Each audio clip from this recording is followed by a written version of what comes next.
Hi friends, ನಾನು ವೇದವತಿ ಲಾಗು.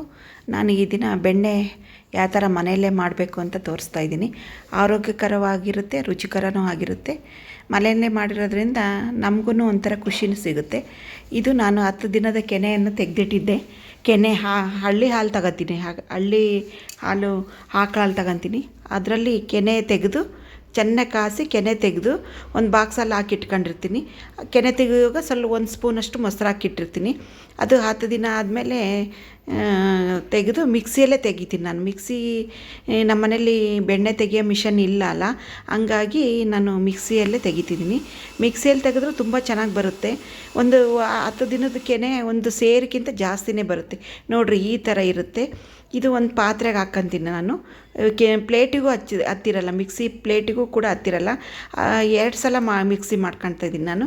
ಇನ್ನೊಂದು ಸಲ ಮಿಕ್ಸಿ ಬಟ್ಲಿಗೆ ಹಾಕ್ಕೊಂಡು ಅದನ್ನು ಮತ್ತೆ ಬೆಣ್ಣೆ ಮಾಡ್ಕೊಂಡೆ. ನೋಡಿ, ಇಷ್ಟು ಚೆನ್ನಾಗಿ ಬಂದಿದೆ.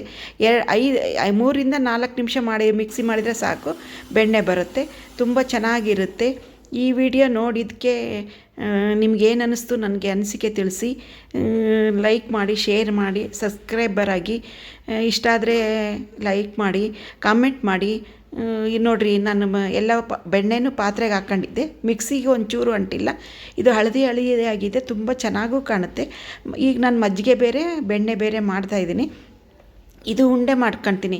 ಇದು ಮಜ್ಜಿಗೆ ನೋಡಿರಿ, ಈ ಥರ ಉಂಡೆ ಮಾಡ್ಕೊಂಡು ತುಪ್ಪ ಕಾಸೋ ಪಾತ್ರೆಗೆ ಹಾಕ್ಕೊಂತೀನಿ. ಇದು ಮಜ್ಜಿಗೆ ಎಲ್ಲ ಹೋಗಬೇಕು. ಇದು ಮಜ್ಜಿಗೆ ಹೋಗದಿದ್ರೆ ಒಂಥರ ಘಮ ಚೆನ್ನಾಗಿ ಬರಲ್ಲ ಅಂಥೇಳಿ ನಾನು ಒಂದು ಪಾತ್ರೆಯಲ್ಲಿ ಹಾಕ್ಕೊಂಡು 3 ಇಂದ 4 ಸಲ ಚೆನ್ನಾಗಿ ಬಿಳಿ ನೀರು ಬರೋವರೆಗೂ ತೊಳಿಬೇಕು. ಮಜ್ಜಿಗೆ ಅಂಶ ಎಲ್ಲ ಹೋಗಬೇಕು. ಆ ಥರ ತೊಳೆದು ಚೆನ್ನಾಗಿ ತೊಳೆದಿಟ್ಕೋಬೇಕು. ನಾನು ತುಪ್ಪ ಮಾಡೋದೊಂದು ಸಲ ವೀಡಿಯೋ ಮಾಡಿ ತೋರಿಸ್ತೀನಿ. ಲಾಂಗ್ ಆಗುತ್ತೆ ಅಂತ ತೋರಿಸಿಲ್ಲ. ಇದು ಚೆನ್ನಾಗಿ ತೊಳೆದುಕೊಂಡು ನಾವು ಇಟ್ಕೋಬೇಕು. ನಾನು 10 ದಿನದ ಬೆಣ್ಣೆ, ಇದು ಒಂದು ಸೇರಿಗಿಂತ ಜಾಸ್ತಿನೇ ಇದೆ. ನಾನು ಫ್ರಿಜ್ಜಲ್ಲಿ ಹೋದ್ವಾರ ಕಡ್ದಿದ್ದು ಒಂದು ಸ್ವಲ್ಪ ಫ್ರಿಜ್ಜಲ್ಲಿ ಇಟ್ಟಿದ್ದೆ. ಅದನ್ನು ಇದಕ್ಕೆ ಸೇರಿಸ್ಕೊಂಡು ನಾಳೆ ಅಥವಾ ನಾಡ್ದು ತುಪ್ಪ ಮಾಡಿ ತೋರಿಸ್ತೀನಿ.